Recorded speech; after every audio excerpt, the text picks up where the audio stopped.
But subhanallah, I'm curious about if you have any sources, because you said, do your research and stuff. Is there anything you recommend or anything specifically tailored towards the sunnah? We know, like black seeds and honey Yes, and yes. dates.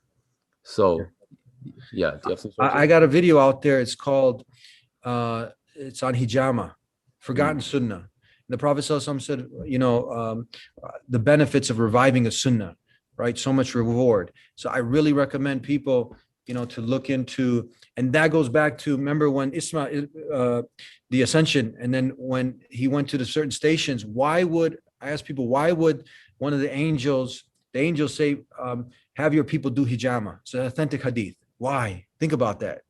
So this is something that now even these celebrities, they take. The Rock had a picture, he's doing the cupping. I think, I don't know if that's dry or wet cupping. So this is something from the Sunnah, right, that we see that now has tremendous, potentially can have tremendous health benefits. Hijama, but again, it's something that people are again programmed back to the pills, and then you take this pill. And a true story, I had my father had a stroke, and then try to get him into the to rehab, but then had to get his blood pressure down. And medications have their place. So he was on this medication, that one, and then it's causing this pain.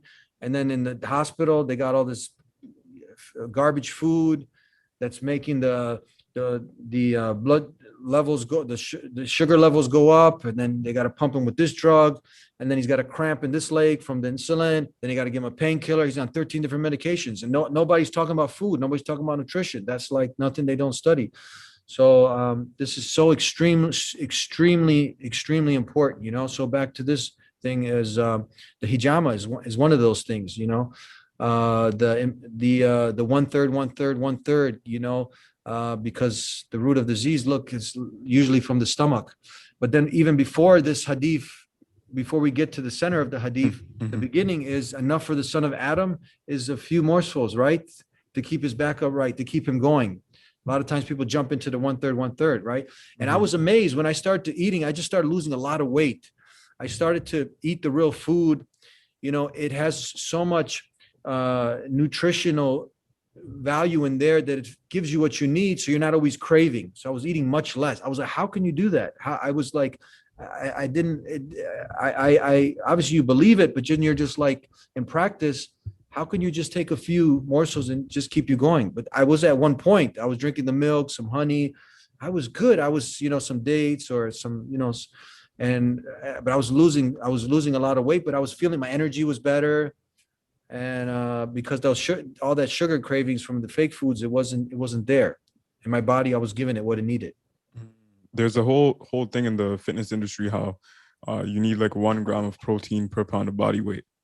So if you're going out of your way to, let's say, eat 180, 200 grams of protein in a day, then you kind of do have to eat a lot of food, right? So what would you say to that? Depending that if you're like depending what you're involved in, if you're a Mm, bodybuilder, you're looking to put on muscle, right? But if we're just like, if you're a Bedouin in the desert, if you're just, mhm, or just like living, simple life, you don't need much to survive. You don't need much food. You know, there was a good documentary. It's it was a scientist. No, not a science. I'm sorry. It's out there. I forgot the name of it. You can find it. He was out there trying to see how a person was living so long. He was like over 100 years old. He was running a marathon. And one thing in this documentary they pointed out was the intermittent fasting.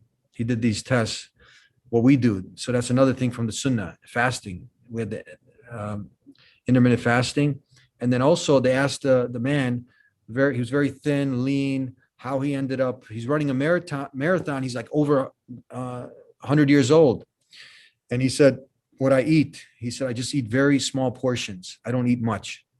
And that reminded me of this hadith, right?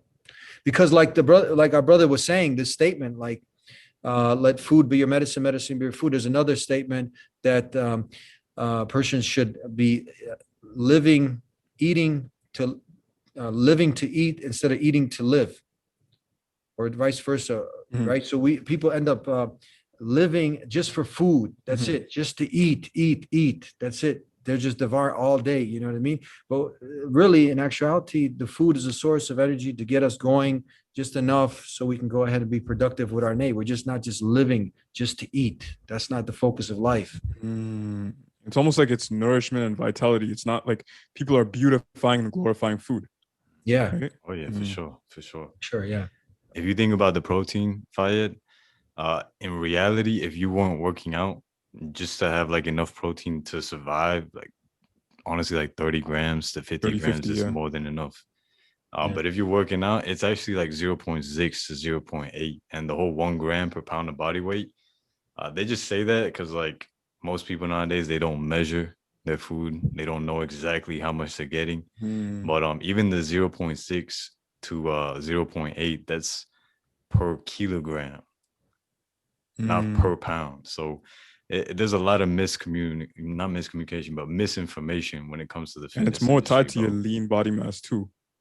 If you're just Exactly. 200 pounds, you don't even have Exactly. muscles, then you don't need 200 grams of protein.